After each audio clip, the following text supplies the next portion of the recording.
10 মিনিটের ভিতরে প্রায় 1000 খানেকের উপর শিক্ষার্থী ওখানে চলে আসলো। কই থেকে আসলো? বিশ্ববিদ্যালয় মিছিলটা নিয়ে যখন আমরা ঢাকা বিশ্ববিদ্যালয়ে পৌঁছাই, তার কিছুক্ষণের মধ্যে আমাদের উপরে ছাত্রলীগ নির্মমভাবে হামলা করে।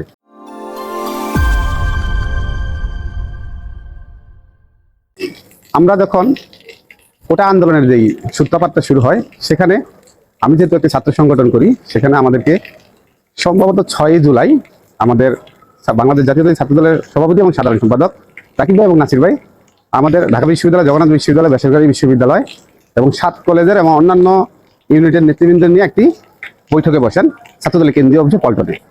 সেখান থেকে আমাদেরকে নির্দেশনা দেন এবং পরামর্শ দেন যেন আমরা সাধারণ শিক্ষার্থীদের অধিকার আদায়ে পাশে থাকি। ওখান থেকে যখন আমাদের নির্দেশনা দেওয়া হয়, তার আগেই আমাদের ছাত্ররা বা আমাদের ছাত্রদলের নেতাকর্মীরা এই আন্দোলনের সাথে সম্পৃক্ত ছিল, কিন্তু পার্টির শীর্ষ নেতৃত্ব থেকে, আমাদের সংগঠনের শীর্ষ নেতৃত্ব যখন আমরা আনুষ্ঠানিক নির্দেশনা পাই, প্রকাশ্যে নয়, আমাদের একটা সাংগঠনিক আলোচনার ভিতরে, তখন সেখান থেকে আমাদেরকে প্রথমে নির্দেশনা দিয়ে রাকিব ভাই এবং নাসির ভাই শাহবাগের উদ্দেশ্যে একটি মিছিল নিয়ে যাওয়ার জন্য নির্দেশনা দেন। তার প্রেক্ষিতে তৎকালীন আমাদের বিশ্ববিদ্যালয়ের ছাত্রদলের, আমার জগন্নাথ বিশ্ববিদ্যালয় ছাত্রদলের সভাপতি সাধারণ সম্পাদক উপস্থিত ছিলেন না অসুস্থতার কারণে, তখন উপস্থিত ছিলেন আমাদের তৎকালীন ছাত্রদলের সিনিয়র যুগ্ম সাধারণ সম্পাদক, বর্তমান বিশ্ববিদ্যালয় ছাত্রদলের শাখা ছাত্রদলের আহ্বায়ক মির্জা ফজলুল ভাই। ওনার নেতৃত্বে আমাদেরকে তখন ওই পল্টন থেকে শাহবাগের দিকে একটি মিছিল নিয়ে আমরা বের হই এবং আমরা মিছিল নিয়ে সেখানে যায় স্লোগান এবং শিক্ষার্থীদের সাথে সম্পৃক্ত হই। এর পরবর্তী সময় আমরা তার পরের দিন আবার আমাদের এই শিক্ষার্থীদের যে কর্মসূচি থাকে, সেখানে আমাদেরকে সার্বিক রাকিব ভাই এবং নাসির ভাই সিনিয়র নেতৃত্বের সাথে সমন্বয় করে আমাদের কিছু শিক্ষার্থীদের এবং ছাত্র নেতাদেরকে নির্দেশনা দেন যেন প্রতিদিন আমরা এই আন্দোলনের সাথে সম্পৃক্ত থাকি।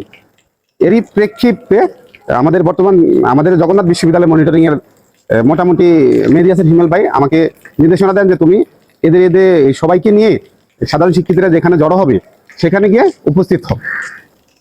তারই ফলশ্রুতিতে আমাদের জগন্নাথ বিশ্ববিদ্যালয়ের সাধারণ শিক্ষার্থীরা যখন এই আন্দোলনের সাথে মিছিল নিয়ে বের হতেন, তখন আমরা কৌশলগত কারণে আমরা ক্যাম্পাসে আসতে পারতাম না ছাত্রলীগের কারণে, কিন্তু আমরা এই রায়শাবাজার, তাঁতিবাজার, বংশাল, গুলিস্তান এখানে অবস্থান নিতাম।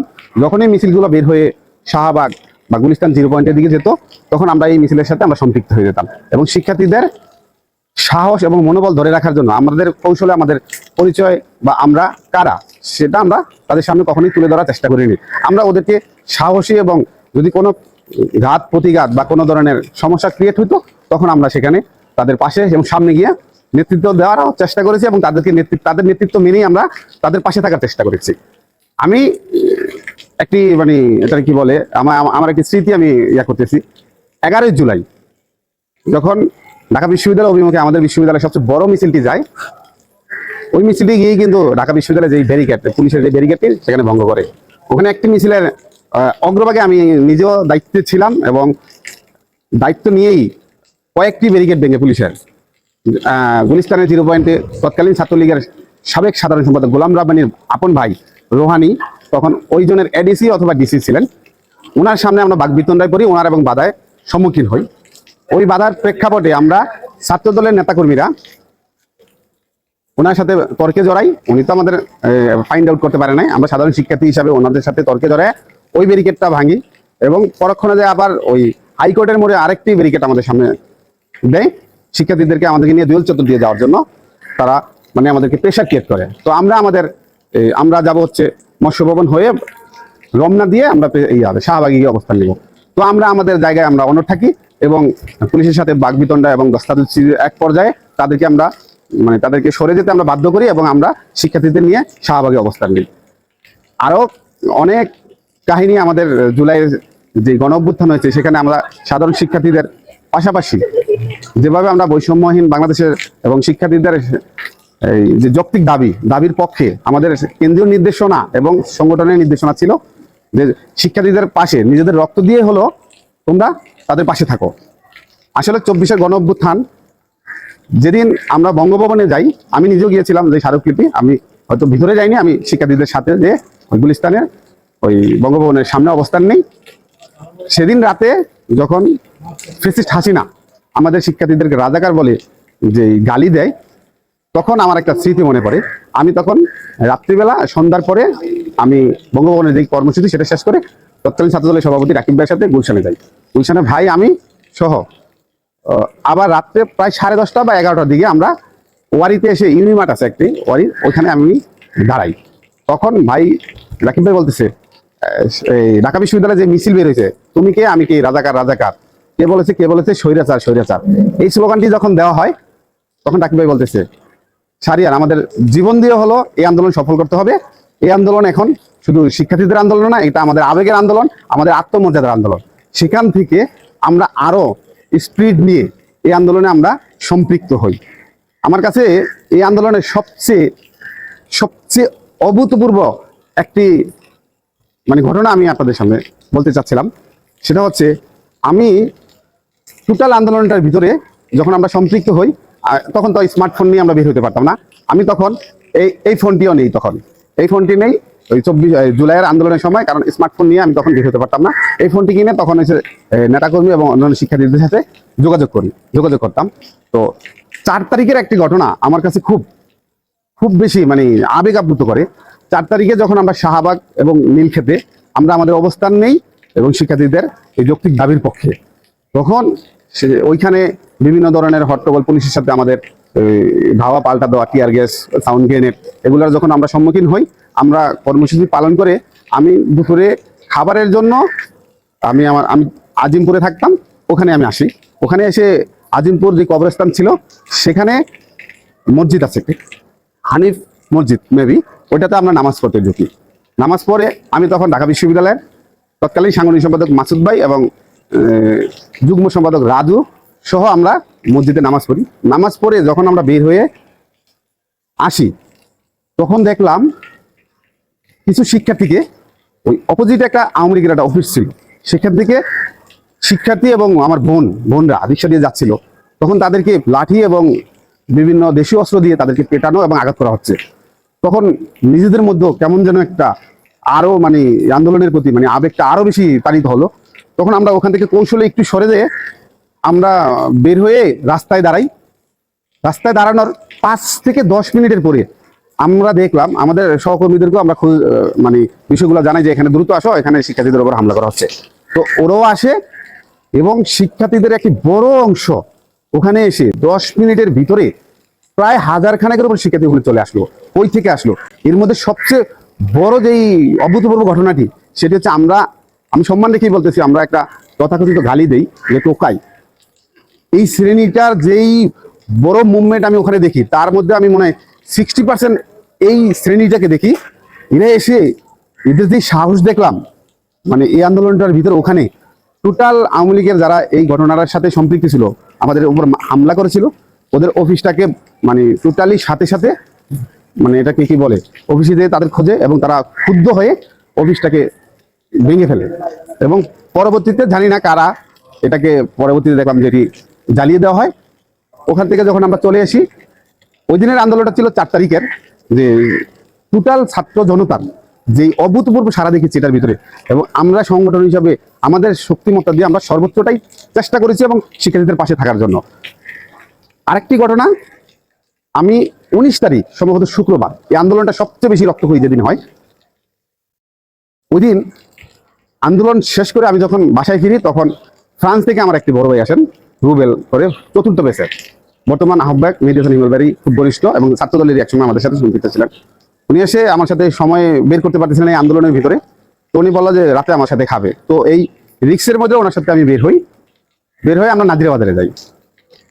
নাজিরা বাজারে যাওয়ার পরে আমরা যখন কোথাও সকল দোকান বন্ধ, আবার যখন আমরা প্রেস ক্লাবের দিকে আসতে থাকি, তখন কিছু লোক আমাদেরকে থামিয়ে বলেন, ভাই সামনে তো গাড়ি ঘোড়া করানো হয়েছে, আপনারা এই দিকে যান না, রিক্স।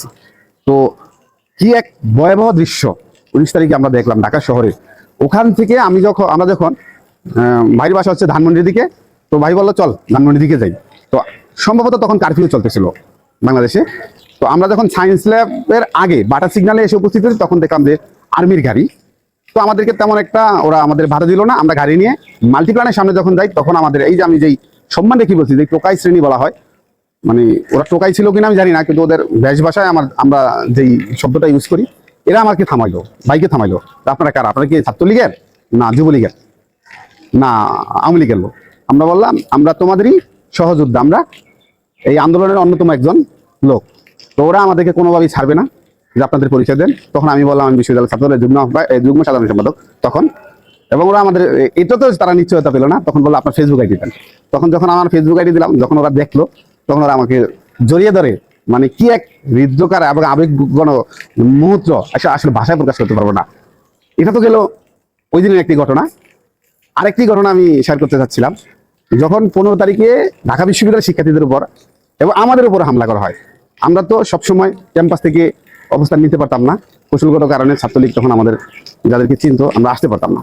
তা আমরা যখন ওই তাঁতিবাজার থেকে এই শিক্ষার্থীদের সাথে সম্পৃক্ত হই, তখন ওদেরকে নিয়ে যখন আমরা, তখন মনে হয় ওই দিনের প্রোগ্রামটা ছিল ওই আমাদের পুলিশ হেডকোয়ার্টারের এদিক দিয়ে এই গোলাপশাহ মাজারের দিক দিয়ে, এই পুলিশ হেডকোয়ার্টারের ওদিক দিয়ে আমরা যাচ্ছিলাম, গিয়ে চানখারপোলের ওদিক দিয়ে বান ইউনিটটার এদিক দিয়ে আমরা শহীদ মিনার হয়ে আমাদের যে মিছিলটা, বিশ্ববিদ্যালয়ের মিছিলটা নিয়ে যখন আমরা ঢাকা বিশ্ববিদ্যালয়ে পৌঁছাই, তার কিছুক্ষণের মধ্যে আমাদের উপরে ছাত্রলীগ নির্মমভাবে হামলা করে।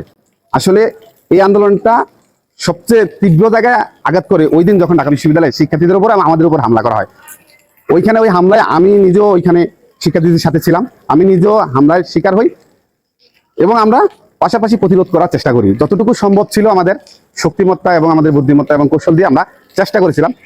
এরই মধ্যে আমাদের তো নির্দেশনা ছিল পার্টির যে আমরা এই আন্দোলনের সাথে সম্পৃক্ত কিনা। আমাদের সার্বিক মনিটরিং এর দায়িত্বে ছিলেন তৎকালীন ছাত্রদলের সভাপতি এবং সেক্রেটারি, এবং আমাদের বিশ্ববিদ্যালয়ের তখন আমাদের মনিটরিং এর দায়িত্বে ছিলেন বর্তমান ছাত্রদলের আহ্বায়ক, তৎকালীন বিশ্ববিদ্যালয় ছাত্রদলের সিনিয়র যুগ্ম সাধারণ সম্পাদক মেহেদী হাসান হিমেল ভাই।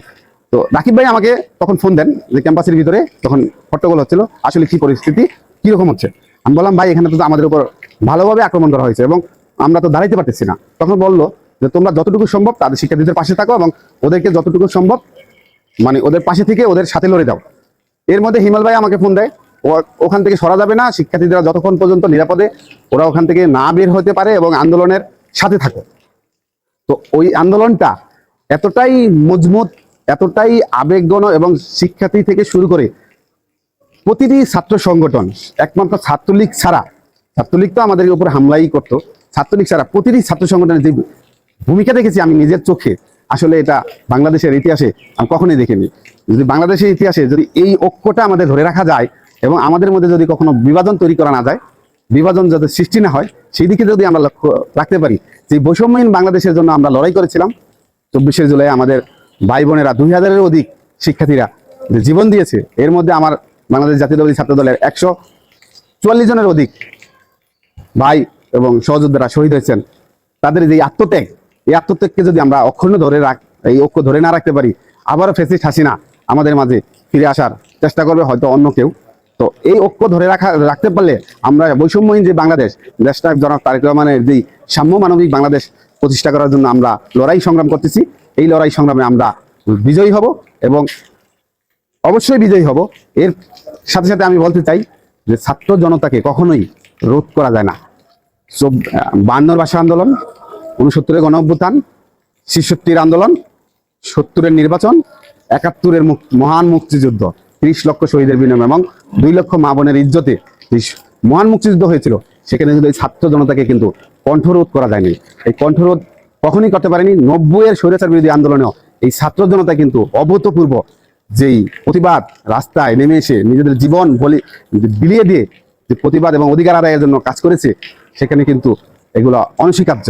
এবং 2007 সালে যেই আরেকটি আমাদের তথাকথিত সরকার আমাদের ঘাড়ে চেপে বসেছিল, সেখানে কিন্তু এই ছাত্র জনতারাই নেমে এসেছিল। তো বাংলাদেশ বারংবার বিপদের সম্মুখীন হয়, সেই বিপদে কিন্তু সর্বাগ্যে এই ছাত্ররাই নেমে আসে। এবং বাংলাদেশ স্বাধীনতার পর 90 বলেন, 2007 বলেন, 24-এর ছাত্র আন্দোলন মানে, সেখানে কিন্তু বাংলাদেশ জাতীয়তাবাদী ছাত্র দলের ভূমিকা অনস্বীকার্য এবং তাৎপর্যপূর্ণ। এই নেতৃত্বে যারাই নেতৃত্বে ছিলেন, তারা কিন্তু তাদের জীবনের শেষ রক্তবিন্দু দিয়েও এই আন্দোলন সফল করার জন্য তারা লড়ে গেছেন।